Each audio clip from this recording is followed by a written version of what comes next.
He was a former Navy SEAL. When his former friends were fighting for money, I do this ever since the day you opened your big fucking mouth. he decided to fight both Russian mafia and Chinese triads not for money, but for one innocent little girl. You okay? And he really did diabolically unimaginable to them. Welcome back to Paramount Recaps. I don't have many subscribers, but your single comment is a ray of hope to motivate me. Father and mother, dead, which is too bad, because I would like to take them.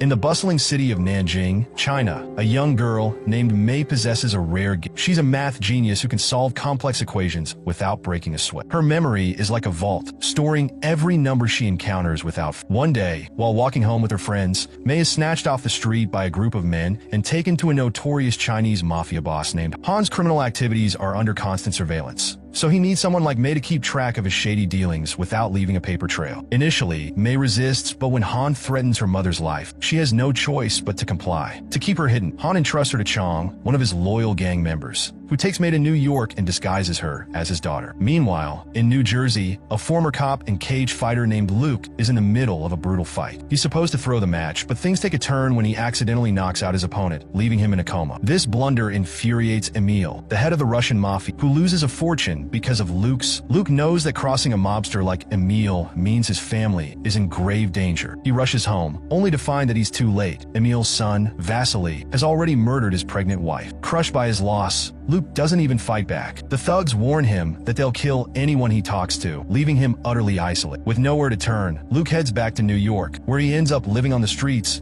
completely broken and homeless. A year goes by, and Mei is still working for the gang. Chong takes her out on regular rounds through Chinatown, where she memorizes the profits and losses of various businesses. These shop owners are forced to pay a portion of their earnings to the gang, making Mei an invaluable asset. Over time, she becomes well-versed in the ruthless world of gang business. Luke, on the other hand, is barely surviving in a filthy homeless shelter. One night, he meets a man with no shoes and badly affected. Feeling sorry for him, Luke gives him his shoes, only to wake up the next morning and find the man dead, his throat slit and the shoes stolen. Life on the streets has been nothing short of a nightmare for Luke. Back in Chinatown, a woman who works with Chong approaches Mei late at night with devastating news. Her mother has passed away in China after a long illness. The next day, Han arrives in New York for the first time since Mei was brought over. He gives her a piece of paper with a string of numbers, instructing her to memorize them. Mei commits the numbers to memory in a matter of seconds, knowing they must be crucial because Han immediately burns the paper. Chong then takes her to a new location, where she is told she'll have to memorize another set of numbers upon arrival. But before they can reach their destination, they are ambushed by the Russian mafia, led by Emil, the very man responsible for Luke's wife's death. The Russians want Mei because of the valuable numbers stored in her memory. A violent shootout ensues, and the Chinese gangsters are overpowered. The Russians kidnap Mei and take her away. Elsewhere, Luke's day goes from bad to worse when a stranger steals his breakfast money. As he's trying to scrounge up something to eat, he bumps into an old colleague from his days on the police force. Recognizing Luke, the cop and his buddies drag him to an abandoned building. It turns out these cops are still angry at Luke for exposing their corrupt ties to local gangsters years ago. They beat him up and mock him, but Luke doesn't fight back. At the end of their brutal session, one of the cops hands Luke a gun, urging him to take his own life. Luke refuses and walks away, battered but not broken. Meanwhile, Mei is taken to Emil, who demands that she recite the numbers she's memorized. It's then that Mei realizes the woman who informed her of her mother's death had been working with Emil all along. The woman presses Mei to give up the code, but Mei predicts that the woman will be killed once she's no longer useful. Sure enough, the Russians shoot her on the spot. Mei knows she'll meet the same fate if she reveals the numbers, so she keeps quiet. Just then, Captain Wolf, a corrupt cop who used to work with Luke, shows up at the Russian hideout. He's not there to enforce the law, but to carry out orders from the Chinese mafia boss Han. Emil offers Captain Wolf a hefty bribe to turn a blind eye, and the crooked cop takes the deal, leaving the Russians to their business. Amidst the chaos, Mei manages to slip away unnoticed. As both the Russian and Chinese gangs scramble to find her, Mei ends up at a subway station where Luke is contemplating suicide. He's just moments away from jumping onto the tracks when he locks eyes with Mei, a terrified little girl, and something in him shifts. He also spots the Russian thugs who murdered his wife chasing after her. Mei boards the subway to escape, but the gangsters are hot on her heels. Sensing that she's in danger, Luke decides to intervene. He clings to the side of the moving subway car, taking out the Russians one by one. One of them recognizes Luke from their previous encounter and is shocked to see him fighting back so fiercely. After dispatching the last of the thugs, Luke finally meets May, but she mistakes him for another bad guy, flees as soon as the subway stops. Determined to find her, Luke overhears a police radio announcing a red alert. He quickly realizes that the cops, who are just as corrupt as the gangsters, are also after May and will hand her over to the mafia if they catch her. A few minutes later, the same cops who had beaten Luke earlier spot May and try to capture her. Luke shows up just in time, taking down the cops effortlessly, proving that his silence was more about choice than wis. May, still skeptical of Luke, hesitates but eventually jumps into a car with him as the Russian mafia closes in. What follows is a wild car chase through the streets of Manhattan, with Luke expertly outmaneuvering the Russians and ultimately taking them out. After the chaos, Luke nabs their wallets and heads to a luxury hotel with May. Elsewhere, Captain Wolf gets wind of the situation and learns that May was taken by Luke, not the mafia. He's stunned because Luke has kept his nose clean since leaving the force. At the hotel, May begins to trust Luke and reveals the number she's memorized. Luke quickly deduces that the numbers are a safe combination. May mentions that she was supposed to memorize a second number before the Russians ambush them, suggesting there are two safes filled with something valuable, likely linked to the Chinese mafia. Meanwhile, Chong tracks May's location through her phone and storms the hotel with his men. Panic ensues as the shootout begins, causing chaos as people scramble to escape. In the midst of the fight, Luke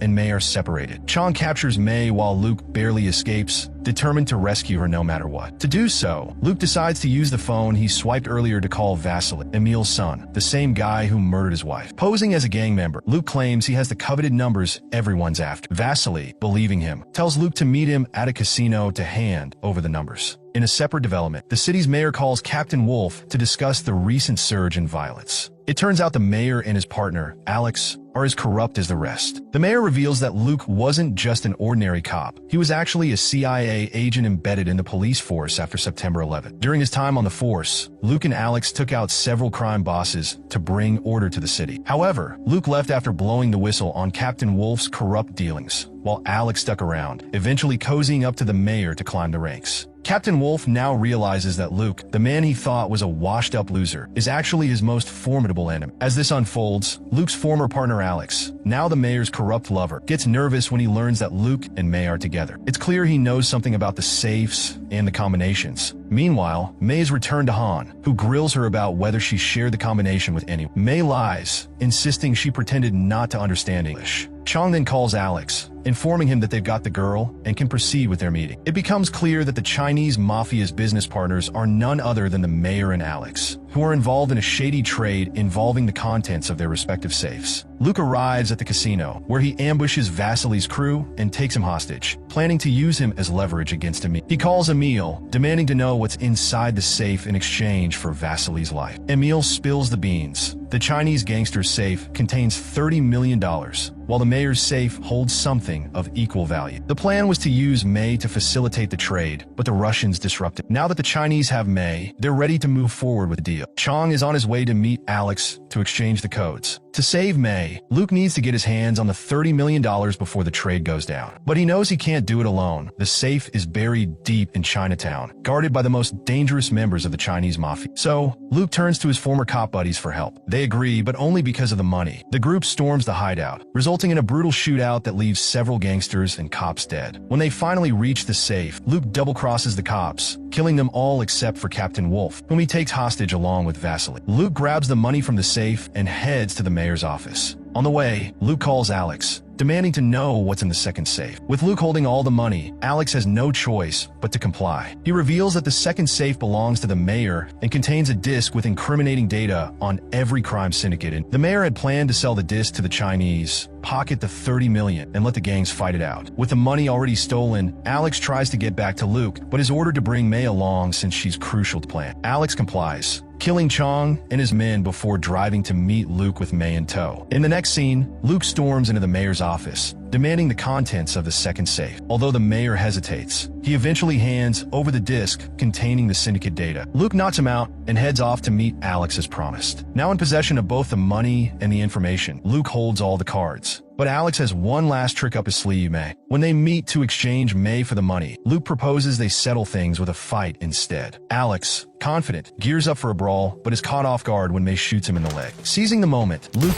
easily finishes him off. With Alex out of the picture, Luke and May are finally free. They have the money, the disc, and their lives back. To ensure May's safety, Luke lets Captain Wolf go with $50,000 as a payoff, and he releases Vasily to avoid retaliation from the Russians. As for Han, the Chinese mafia leader, Luke sends him the remaining money to keep him from pursuing May further. Finally, Luke hides copies of the disc in various locations around the city as insurance. So if anyone comes after them, they have leverage. In the closing scene, Luke and May hit the road, heading to Seattle to start fresh.